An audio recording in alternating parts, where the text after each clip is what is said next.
პოლიტიკური გაერთიანება ახალი მემარჯვენეების თავმჯდომარემ დავით გამყრელიძემ დღეს პარტიის ზუგდიდის ოფისში გამართულ პრესკონფერენციაზე ზუგდიდის აბაშის მარტვილისა და ხობის მუნიციპალიტეტების მაჟორიტარი დეპუტატობის კანდიდატები დაასახელა. აბაშის მუნიციპალიტეტში მაჟორიტარი დეპუტატობის კანდიდატად ახალმა მემარჯვენეებმა კახა თოფურია დაასახელეს.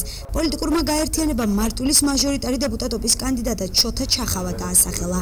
რაც შეეხება ხობს, აქ ახალი მემარჯვენეების მაჟორიტარი დეპუტატობის კანდიდატად ეკონომისტი კახა ლატარია დასახელდა. ზუგდიდის მუნიციპალიტეტში მაჟორიტარი დეპუტატობის კანდიდატად პარტიის ერთ-ერთი ლიდერი მანანა ნაჭყებია დასახელდა.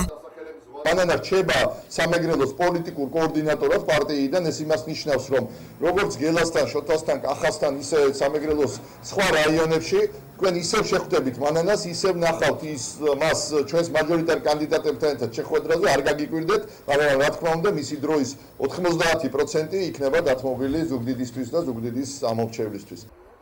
პრესკონფერენციის დასრულების შემდეგ კი მანანა ნაჭყებიასთან ერთად პარტიის ახალგაზრდა აქტივისტებმა ახალი მემარჯვენეების სარეკლამო ფლაიერები დაარიგეს.